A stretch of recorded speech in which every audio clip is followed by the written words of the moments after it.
Holder, your host, coach, psychologist, fellow seeker who enjoys diving into the connections between spirituality, psychology, wellness, and your everyday life's adventures. All preparing and polishing you like the facets of a magnificent diamond to be your best self. If you're craving more from your life, you are in the right place. Come, let's journey together and transforming what you know into who you really are. Mastering Life's Adventures begins now. Hi, I'm back. I'm here to talk with Alastair Henry, my guest. We're here to focus on keeping an open mind and saying yes. Sounds interesting, huh? Just think about it. Keep an open mind and saying yes. I would like Alastair to introduce himself and tell a little bit about himself, and then we're going to jump right into this topic area. Thank you. Yes, I'm a retiree. I'm an author. I'm an adventurist. And I'm a double lung transplant recipient. Quite a hodgepodge of titles. Yes, all of your experiences that you've had probably ties into your mindset to begin with about keeping an open mind, saying yes. Tell us more about that and where that came from and how you've evolved into who you are today. Yeah. Well, one thing I believe, Judith, is we're a product of our upbringing and environment and everything. I was born I grew up in Bolton, Lancashire, England. I left school at 16. University was never an option. And at 17, I bumped into some friends from school who had a rock and roll band. They were looking for a bass guitarist. And I jumped at that. So the next day, I went down to the music shop, bought myself a bass guitar. I was playing bass for Paul Venture and the Rebel Beats. This was 1962. In that part of Britain where all the British rock and roll was coming out. So it's a very exciting time. And when I was 18, I had a girlfriend. I fell in love with this 17-year-old, madly in love. And then when she told me that she was going to Canada because her parents were emigrating, wow, what a decision to make. Funny how we reflect back. But at the time, I didn't see it as a big decision. I thought, well, no, I have to go. And I don't know how I went home and told my parents and my siblings, I'm leaving you all and I may not see you for a long time. But I did. I mean, today I think I'd have too much compassion and empathy to do that. But I didn't. I was so madly in love. I think, that was a part of the first conditioning in saying yes. Yeah, but it's also your heart. Your heart was kind of tapped on in some ways that gave you that kind of inspiration or desire to say, I'm doing this. Yes, I also had a happy family. It wasn't like my family were dysfunctional and life was hell. It wasn't, but I had to make a decision. And I think also maybe the adventure of going to Canada. So I went, got a passport, and 4 months later, I showed up on a doorstep in London, Ontario, and the parents welcomed me. Then I got into a guest house and got a job and went from there. And then I got married. Because back in those days, it was the early 60s, 1963, 64. That's what we did in those days. Everybody was getting married at 20, 21, immediately having a family, putting down roots. And it's very different today, but if you didn't do that, people looked to you and said, what's the matter with you? You don't have a girlfriend, you're not married. And by the time I was 22, I had 3 children. And that sheer responsibility of having to provide caused me to say, okay, what am I going to do about this? I decided to get my accounting degree, but I did go back to university full time. I had to do it after supper every night. And that was a long slog for 5 years, every night after supper. It was like 26 subjects I had to get through. Anyway, I did it. So that's when I learned, you can achieve things through sheer determination if you set your mind to it. I found I was visioning, I was thinking maybe I've got this and I've got that. And I found that helped to stay positive. So nowhere in there did I ever allow myself to be negative and throw the towel in and say, this is too much. I just plodded on, got there eventually. It sounds like because you were raising a young family, and that was kind of the part of the equation, that you wanted to provide the best to the family and give them the best as much as possible. And that's what actually our soul wants. Our soul wants to plug along and not stop and not detour. But instead, keep focused, as you were saying, and look at this as more of an adventure that it's going to have its ups and downs, because the soul will have its ups and downs too. But at the same time, you don't veer off, of the path, and you just try to keep moving forward one step at a time, trying to do your best. Yeah, I've always felt driven. I've never been one to take lessons. I've always been self-taught. I taught myself to play the bass. I taught myself to play tennis, to play soccer. I've never had a lesson in my life, even downhill skiing. I do it my way. It works best for me if I do it my way. So there's something in your way that you're doing things that it sounds like you have an innate ability to learn through the experience that you go through. Yeah. And that innate ability to learn as you're going through that experience. And then it's like an iterative process. Well, that wasn't quite right, so I'll do it this way, and then I'll do it this way, and then I'll do it this way. And that allows you to move forward without getting discouraged. And I think that gives me confidence to say yes, because I find every time I say yes, it's very exciting.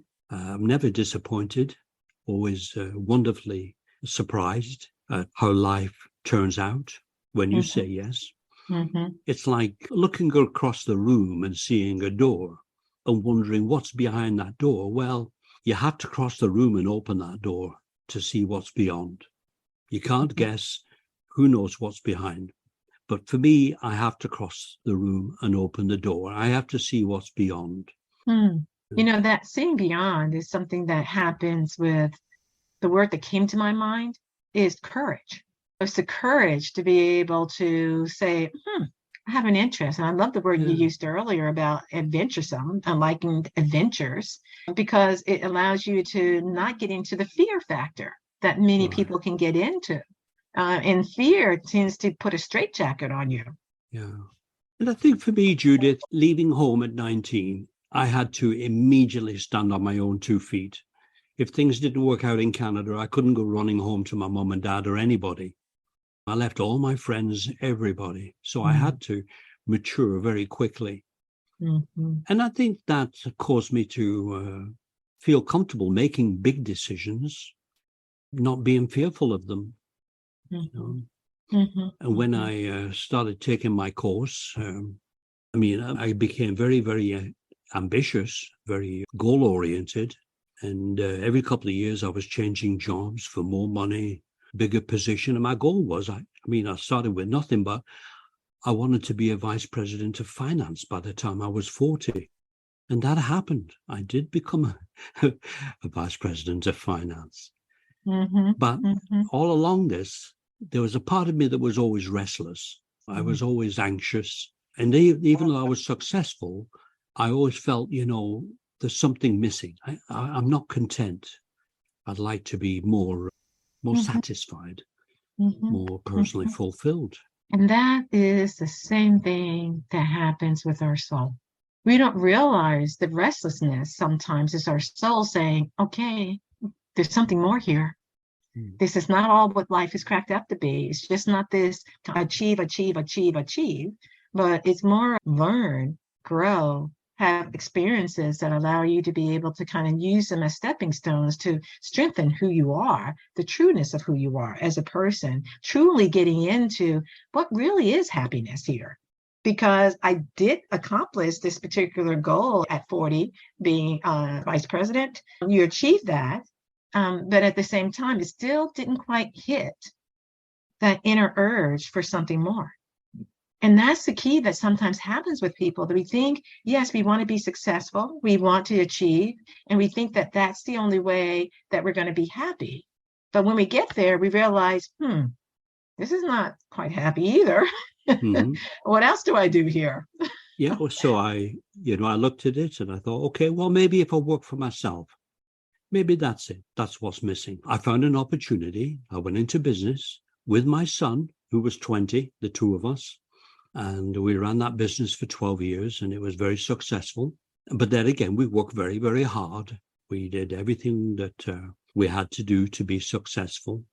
And I was able to sell the company and retire at 57. And I had this nice place out in the country, 50 acres, 5 ponds, 18 acres of bush, and the Rocky Saugeen River ran through the property. Beautiful, idyllic. But after 2 years, I was still feeling empty. Is this it? Is this all there is to life? I'm only 59. Is all I'm going to do for the rest of my life is play golf and cut grass? It wasn't sufficient. Now, it might have been for many other retirees. It probably would have been heaven, but it wasn't for me. I needed to make a change again. I needed something different. I didn't want to go back into the corporate world. Didn't want to go back into the city. So I went looking for an adventure, and I found it in Canada's Northwest Territories. So I went to live and work in a small hamlet, a little fly-in location on the east arm of Great Slave Lake with 300 Chippewan. These are Indians, North American Indians. Mm-hmm. In Canada, we call them First Nations. Mm-hmm. Just a little community of 300 people. And they were looking for a development, a general manager to manage their development corporations. Diamonds were discovered in 1992 in Canada. So there were diamond mines up there. One of the roles of this general manager was to help the band negotiate some agreements with De Beers.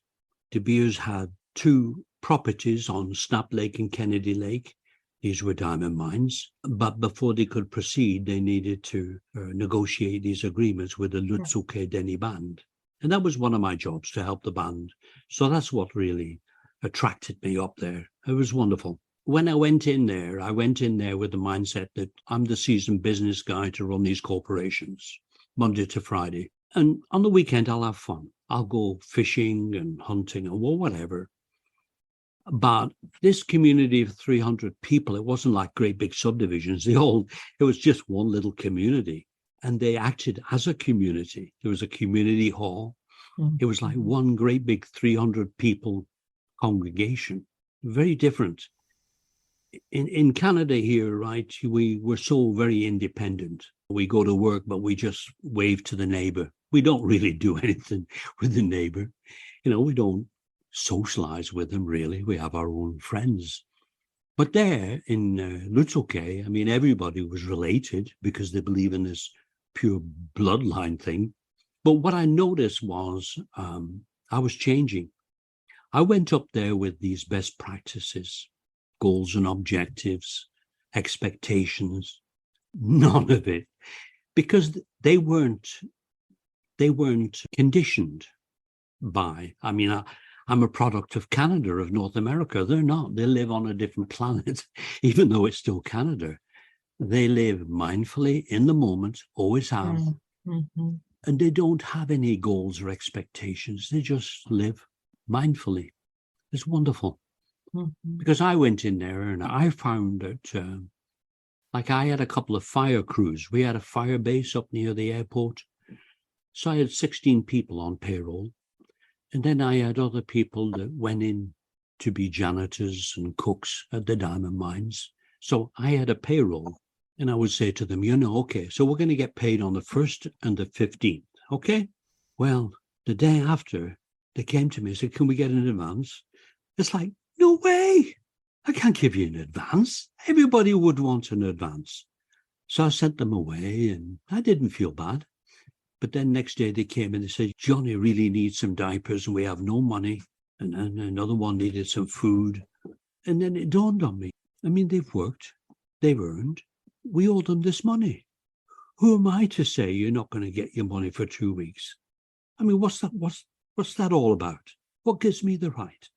That's just an administrative thing to make my job easier. I thought, no, that's wrong. That's one of these things from the South that it doesn't work up here. Mm. So from that point on, and another thing was I had a Visa card, but they didn't. In Lutsuke, there was only one store, the co-op store, nothing else. All you could get there was some food and Man, it was high priced. But sometimes they needed things from Yellowknife, which was an hour flight and about $250. Got a Yellowknife return. So I started to buy things with my Visa for them from Yellowknife, have it shipped in. I just reimbursed myself out of the payroll. No problem. But when I saw how happy it made them, I realized by sharing what I have, not only my skills and knowledge, but my Visa card, I can make a difference in their life. And that's where I found my fulfillment, in working with people, helping people. Because in the corporate world, it was all meetings and spreadsheets and budgets and reports. I had colleagues, but I really wasn't working with people. But up there I was, and they invited me to their homes. I went checking the trap lines. I went fishing with them. I really became part of their community, and they were so welcoming. And that's what was so fulfilling. Yeah, and it's that quality of caring that blossomed within you. And those same qualities of caring, compassion, and empathy is that we get more in touch with our soul, because those are the qualities of the soul as well. And it taps in then to the greater good of wanting to serve and to give back in ways that it does now become more fulfilling. And we're not even aware of the fact. It's because it taps into the essence of the soul, not only our soul, but the souls of those individuals in which you're giving graciously to, because they also are giving something back. They're giving back to you. It's like a figure-eight flow of energy flowing back and forth that gets that bond of connection that feels like this is real. I can live in the now. I can be mindfulness in the now and not get distracted by all this other stuff, because you were in a community that learned innately how to live presently. And the funny thing, Judith, is how I learned that. I was there for 2 years, and I evolved without knowing it. Just everything, the cultural difference. And when I went there, my daughter gave me a journal, and she said, "Write in this, Dad, because we know it's going to be very different up there."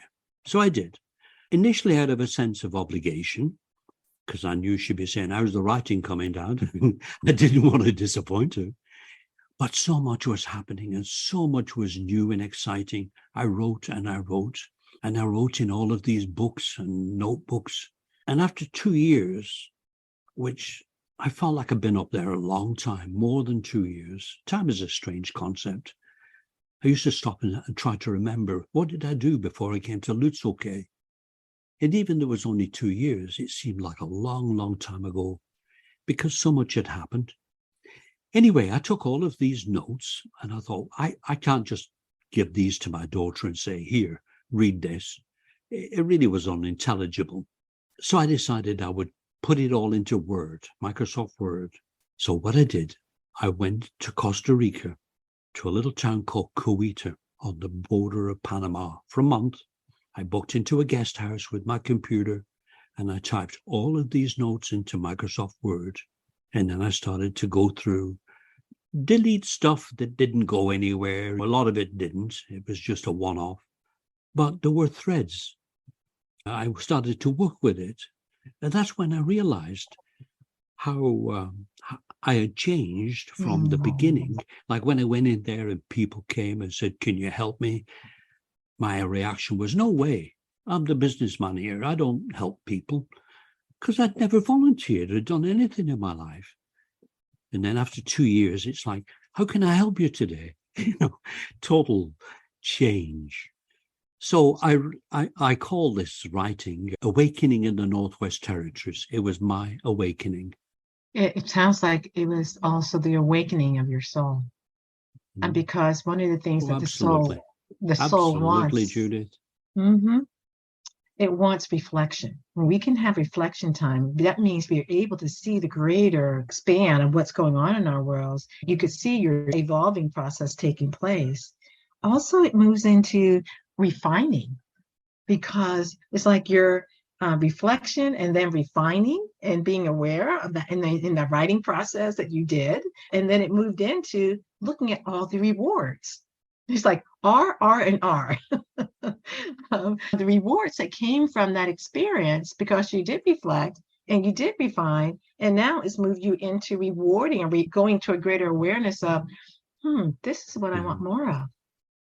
But by saying yes, I'm going to go and search for something, no idea what it is. I'm just going to look, and the universe is going to send me what I need. And it sent me to Lutz OK, and I was the right person for the job, because I gave, but I got back. The reward was, it changed me, and that just the rest of my life. After that, when I left Lutz OK, I was all enthused. What really made me happy was helping other people.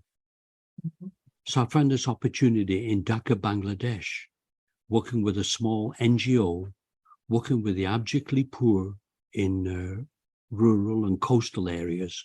I was a volunteer there for 2 years. They were setting up microcredit programs for the villagers because poor people can't get loans. So this microcredit program is a way for them to work together as a community. You get like 20 people together, they all put in 10 cents. So now you've got $2, and somebody borrows the $2 and does something with it. It's fantastic. And it's lifted thousands out of poverty in Bangladesh and, Southeast Asia. It's in that process of transitioning from, it's like you're going from one community, growing and learning from the community that you were in Canada. And then when you went to Bangladesh, it gave you an opportunity to expand your heart even more through the service, through this microcredit process that was going on to help the abject poor. And so it's as if you're continuing to evolve, not only in the outer world, because our soul sometimes knows what we need. Our soul actually knows that, yes, that'd be great. We go to that remote area because it gives you a chance to slow down and get new experiences. It actually gave you an opportunity, and the soul opportunity, just to recalibrate. That recalibrate expectation, recalibrate who you are or who you thought you were. And then it starts to transform you like a wonderful diamond. It buffs up the different angles of that diamond or facets of that diamond.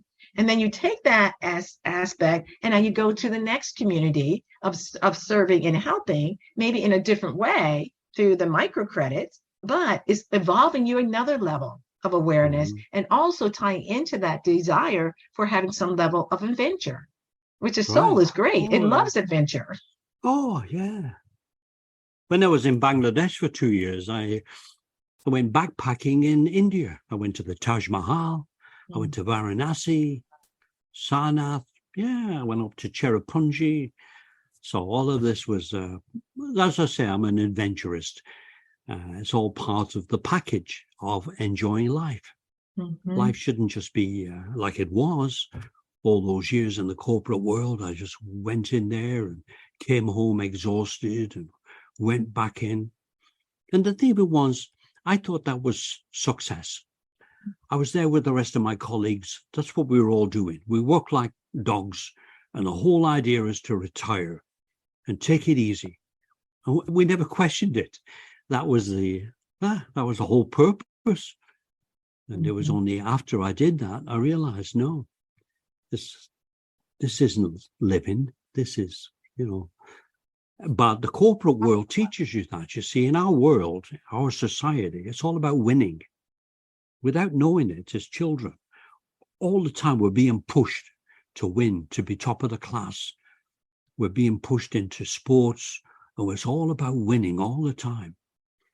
Now, when I went to live with the Dene, the Lutz OK, they live on a totally different planet.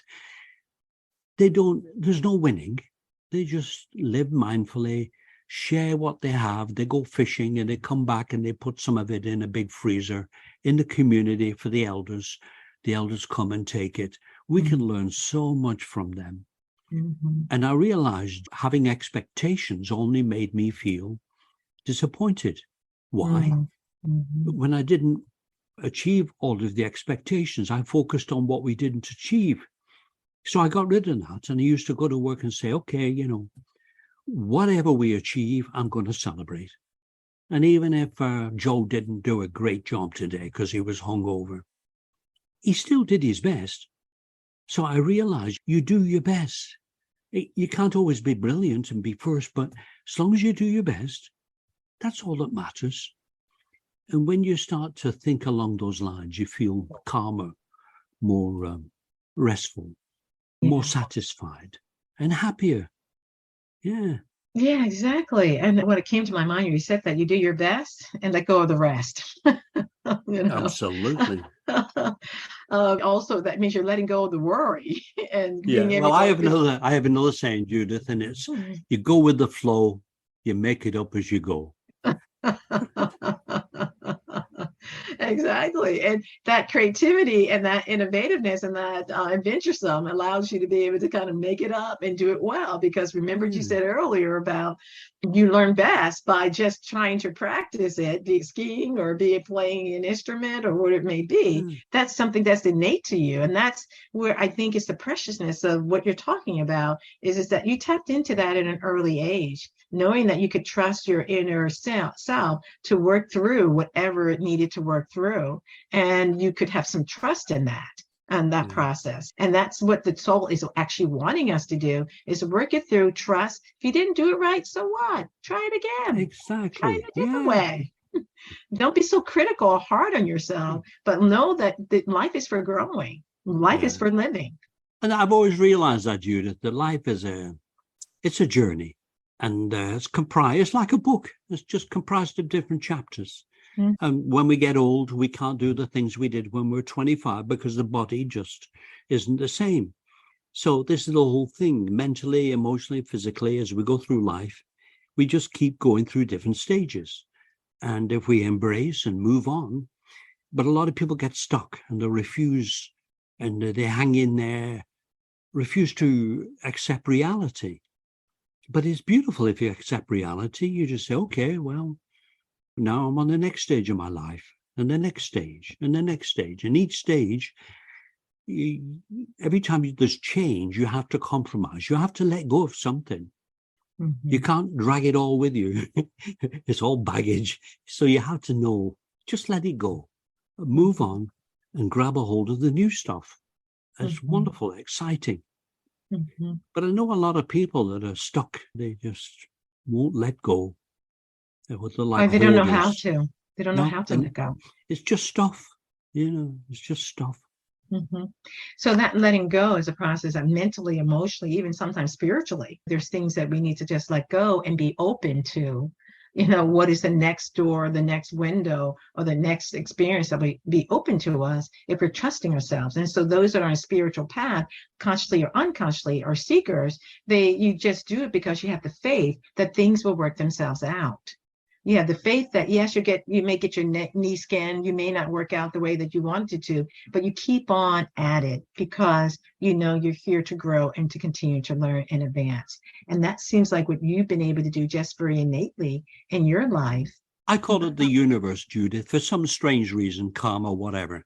The universe keeps sending me wonderful, wonderful opportunities. Like when I was in Bangladesh, as I say, I got a chance to go to India to see the Taj Mahal and all sorts of wonderful things. And then later on, I volunteered in Georgetown, Guyana. I was working with the young leaders of Agricola. These 10 young Afro-Guyanans came from a little community that was very damaged. And they wanted to heal the community because the elders they were all just so dysfunctional or whatever. So I worked with these 10 young people. It was wonderful. But my assignment ended early. So I stayed on as an accompanying partner to my wife, Candace, who she had a volunteer position there with the disability. Anyway, and then all of a sudden, out of the blue, a little opportunity came up to go into the Amazon rainforest. Wow, the universe sent me that. There was 4 eco-lodges down there that had been given computers, but no training. It's weird. Somewhere in the world, they came up with this idea. Oh, yeah, we'll give them computers. But there was no training or anything. Microsoft Office was loaded on the computers, but they had no idea how to open or do Word or Excel. So I was sent down there for 4 weeks. So I spent a week at each lodge.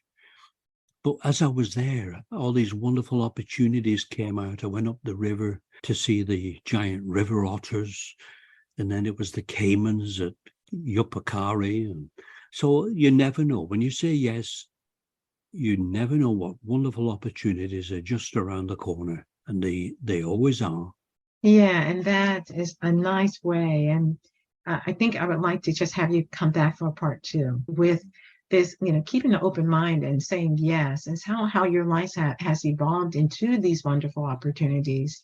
And maybe, and we can talk about what we want to do in the next segment, but I would like to continue because there's so much more to how your life has evolved to being where you are currently that has allowed you to be able to be adventuresome, allowed you to be creative, allowed you to serve, allows you to be able to give back in every place that you've gone, which is so very nice and very precious to be able to do.